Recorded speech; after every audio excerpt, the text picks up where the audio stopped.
You know, when people talk about first love, they often recall grand gestures, awkward conversations, maybe a fleeting kiss. But my story begins with none of that. No words were exchanged. No introductions were made. Just a glance, a silent moment. I was 8 years old, standing outside her home in Kodlapathan. And in that pause, where the world seemed to go completely still, I saw her. And she didn't even know it. Now, to the rational mind, this might sound absurd. How could a moment so quiet carry so much meaning? How could a child, barely capable of understanding himself, feel something so profound? But that's precisely the point. Silence doesn't wait for intellectual maturity. It speaks in ways that logic can't decode.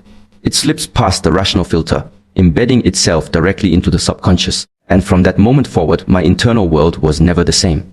Silence in that instant wasn't emptiness. It was presence. Concentrated presence. Something far more potent than speech. In psychology, particularly in Jungian thought, there's this idea that the unconscious mind speaks in symbols, not in language. And what I experienced that day was a symbolic event. That girl, that moment, became a symbol of beauty, of hope, of something eternally just out of reach. And because I never spoke to her, that silence preserved the purity of the moment. It couldn't be corrupted by misunderstanding or awkwardness or rejection. It stayed ideal. Timeless. Most of us are conditioned to believe that meaning is made through articulation, through naming, defining, declaring. But the truth is, the most transformative experiences in life often begin in silence. The first time you lose someone you love, the grief is quiet. It arrives before the words.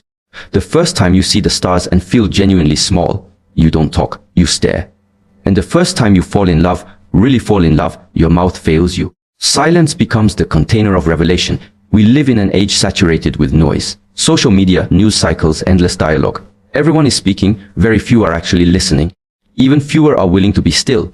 And yet, if we pay attention, we'll see that the deepest lessons often emerge not from what is said, but from what is withheld. That childhood moment, silent, nameless, fleeting, did something profound. It showed me that emotions don't need explanation to be real.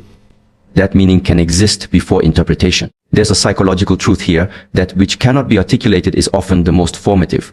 Language is powerful, yes, but it's also limiting. It reduces experience to symbols, to categories. But silence leaves the experience whole. It allows the emotional and spiritual weight of a moment to settle without dissecting it. And in that way, silence teaches. Not through instruction, but through impression. It teaches you to listen to yourself, to attend to the inner world that speaks not in words, but in feeling. And the lesson from that first moment of love stayed with me. Not because it was loud or dramatic or filled with detail, but because it was quiet. Quiet enough for me to hear something that the noise of everyday life usually drowns out, my own soul speaking. And once you've heard that voice, even just once, you never stop listening for it again. Silence gave me my first teacher. And in doing so, it reminded me of a truth I hope you'll carry with you. What shapes us most isn't always what's said. It's what's felt in the spaces between. As you grow older, you come to realize that not every feeling can be named. Not every emotion arrives with a vocabulary ready to explain it. Some feelings lie beneath the threshold of language, but they're no less real. In fact, they're often more powerful because they resist definition. And that's especially true when you're young, when you're still forming the emotional architecture of your inner world. I look back now and see that silence was the first space where my emotions matured. Not through conversation, not through expression, but through containment. When you're unable to speak what you feel, you're forced to sit with it. And that's a very uncomfortable process. But it's also a necessary one. In psychology, there's a concept called affect tolerance, your ability to endure emotion without acting impulsively, without fleeing, suppressing, or projecting. Silence, especially in emotionally charged situations, forces you to build that capacity. It holds you still long enough to feel something fully. And when you can do that, when you can allow an emotion to move through you without having to explain or escape it, that's when emotional growth really begins. For me, this growth started in those early years when I couldn't articulate what I was feeling. I didn't have the language for love, or longing, or attachment. I couldn't even recognize those feelings for what they were. But they were there, alive, and the silence between me and her, between what I felt and what I could say, became a crucible. A place where raw emotion had to develop in the dark. It had to become something solid before it could be named. And what's remarkable is that this inability to express didn't weaken the emotion. It intensified it. Because once something can be named, it starts to lose some of its mystery. It becomes manageable, categorized. But when something remains unnamed, it haunts you. It follows you into your dreams. It colors your worldview. And this haunting, this silent presence was what shaped my internal narrative. I wasn't just a boy who liked a girl. I was someone who had encountered beauty without possession, love without reciprocity, longing without resolution. Now that sounds tragic, but it's not really. Because what that silence gave me, what that emotional restraint produced, was a kind of inner depth, a reservoir. And later in life, when harder experiences came, real heartbreak, real loss, that reservoir was there. I had the capacity to feel without collapsing, to endure without explanation. And that strength didn't come from talking about feelings. It came from surviving them in silence. Think of it this way: the muscles of your emotional life don't grow by lifting light things. They grow when you carry what you cannot share, what you must hold alone. And silence is the weight room of the soul. It's where you meet your limits, and sometimes, if you're patient, where you move past them. There's a modern belief that self-expression is the key to emotional health, and there's truth to that, but it's incomplete. Expression matters, yes, but so does containment, so does restraint. The ability to feel deeply without immediately needing to explain, post-tweet, or therapize. The ability to let something sit in your chest like a stone, and not try to dissolve it right away. That's maturity. That's strength. And if we want to raise stronger people, emotionally stronger people, we need to teach them not just how to speak, but how to be silent, how to dwell in ambiguity, how to live, even briefly, without answers. Because in those spaces where words fail, growth often begins. So I'll leave you with this: not every feeling needs a voice to be heard. Some feelings need space. Silence is that space. And when you learn to live there, even for a moment, you realize that unspoken emotions aren't your weakness. They're the foundation of your emotional strength. One of the most underestimated skills in human relationships, whether romantic, professional, or familial, is the ability to listen to what is not said. Most people assume that communication is all about words, about saying the right thing at the right time in the right tone. But the reality is, most of what shapes our understanding of others doesn't come from their words at all. It comes from the pauses, the glances, the gestures, the hesitations. Silence, again, becomes the medium of truth. Now, this isn't just a poetic idea, it's psychologically accurate. In psychoanalysis, particularly in the work of Carl Rogers, and even in the more clinical approaches of attachment theory, there's a heavy emphasis placed on what's beneath the verbal surface. People rarely say what they mean, not because they're deceptive, but because they often don't know what they mean. Words are filtered through fear, defense mechanisms, ego, and social conditioning. So when someone is speaking, especially in emotionally charged contexts, what's most important isn't always the content of their speech. It's what's omitted, what they're trying to say but can't. That's where the real message lies. In my own journey, particularly in the formative years of silent love and emotional growth, I began to notice how much I was learning just by watching. I wasn't part of her conversations. I wasn't someone she confided in, but I observed.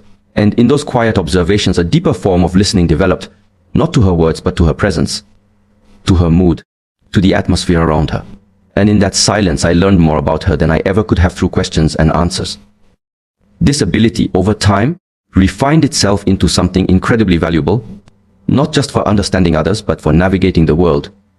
Because if you can train yourself to detect the unspoken, to interpret the subtle, you become far more grounded in reality. You stop being messled by surface impressions.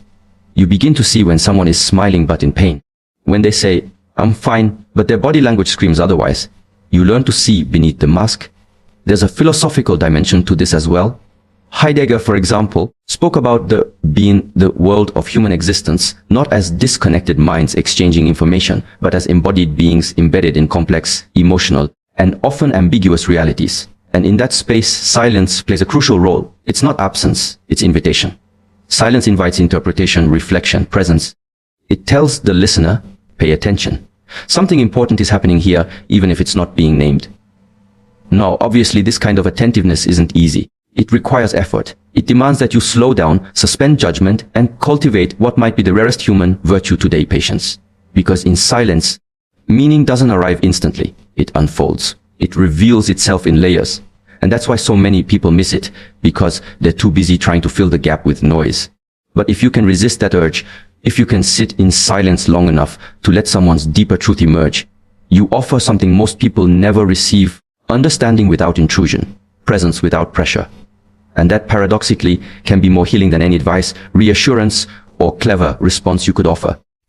So here's the insight I want to leave you with. If you want to become a better communicator, stop focusing so much on what to say. Start focusing on how to listen, especially when nothing is being said, because silence is not empty. It's full of information waiting for someone wise enough to hear it. There's a kind of discipline that emerges when you love someone silently. When you wait, not for a moment or a day, but for years without any clear reward, without feedback, without even the assurance that what you feel is real or shared. This kind of waiting, especially when done in silence, is psychologically taxing. And yet, it is also one of the most powerful forms of inner training a person can undergo, because it teaches you something the modern world has almost forgotten: restraint. You see, our culture rewards immediacy. We're told that if you feel something, say it. If you want something, pursue it. If it hurts, escape it. And while that might sound empowering, it often results in people becoming slaves to their impulses, emotionally fragile, unable to delay gratification, unable to sit in uncertainty. But silence, especially the kind that accompanies long, unresolved longing, forces you to build a different set of muscles, psychological muscles. The kind that make you resilient. Before, like, when I think back to those years where I felt everything and said nothing, what strikes me is how much strength it took. And I don't mean strength in the conventional, heroic sense. I mean the quiet, interior strength that doesn't perform for an audience. The kind that exists only because you've confronted your own powerlessness and stayed there. Before, like, that's a strength born not from success, but from survival. The survival of emotion without outlet, of hope without evidence. In philosophy, especially in Stoic thought, there's a deep respect for what they called voluntary discomfort. Marcus Aurelius and Epictetus wrote about the virtue of enduring pain, not because you have no choice, but because you see value in the endurance itself. And that's precisely what silent waiting teaches. It's a kind of chosen discomfort. You could walk away. You could numb it. You could rationalize your way out. But instead, you choose to remain, to feel fully what it means to wait for something you may never have. And in that decision, something profound happens. You start to see time differently. Waiting no longer becomes something to escape.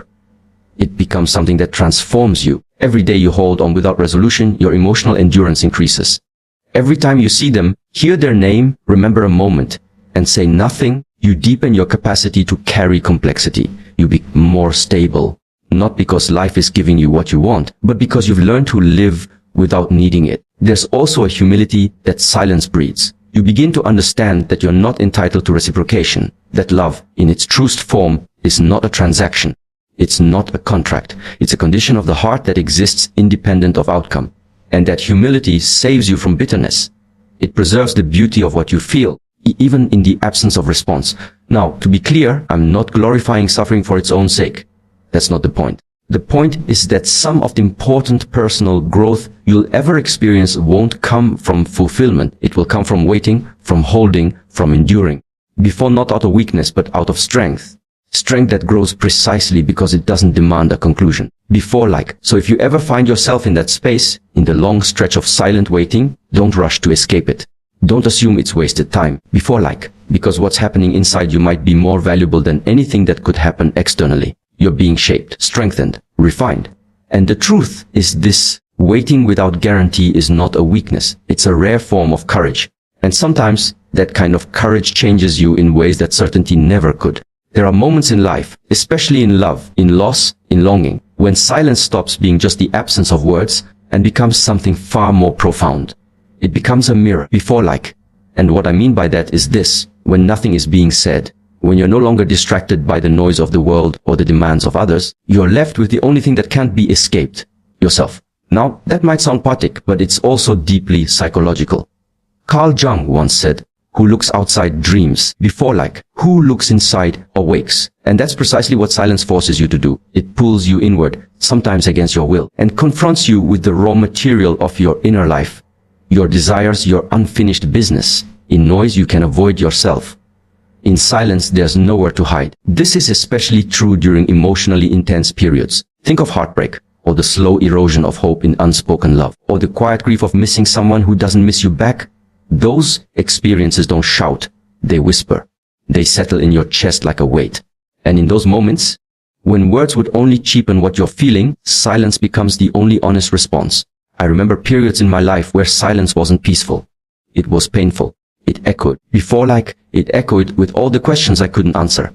Why doesn't she see me? Was it ever real? Am I worth loving? These aren't things you ask out loud. You ask them in the privacy of your own mind, in that silent dialogue between your past and your present. And if you listen closely, you realize that these questions aren't really about the other person, they're about you. Silence reveals that. And that's what makes it a mirror. Because what you see in silence is not what someone else did to you. It's who you are in response. Are you bitter? Are you patient? Are you broken? Are you growing? The silence tells you. And sometimes it tells you things you'd rather not know. From a philosophical standpoint, this is where the existentialists made an important point. Thinkers like S.S. St. Ren Kierkegaard and Jean-Paul Sartre emphasized the role of solitude and internal confrontation in becoming fully human. They believe that real identity isn't something you inherit, it's something you forge. And forging happens in silence, in reflection, in those terrifyingly quiet moments when the world is no longer distracting you from yourself.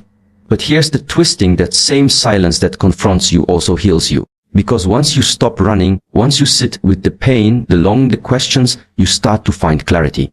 You begin to see patterns. You begin to understand not just what happened, but why it mattered to you so much. And in that understanding, something shifts. You don't just feel, you learn, you evolve. And over time, that evolution becomes strength. You stop needing answers from others because you've learned to live with your own. You stop blaming and start integrating. The silence that once mirrored your wounds begins to reflect your wisdom. That's when you know you've changed. Not because the silence went away, but because you stopped fearing what it showed you. So here's the insight: silence isn't just an absence. It's an invitation. An invitation to see yourself clearly. Maybe for the first time. And the real question is, will you accept that invitation, or will you keep running from your own reflection? Because in the end, the most important conversation you'll ever have is the one you have in silence, with yourself.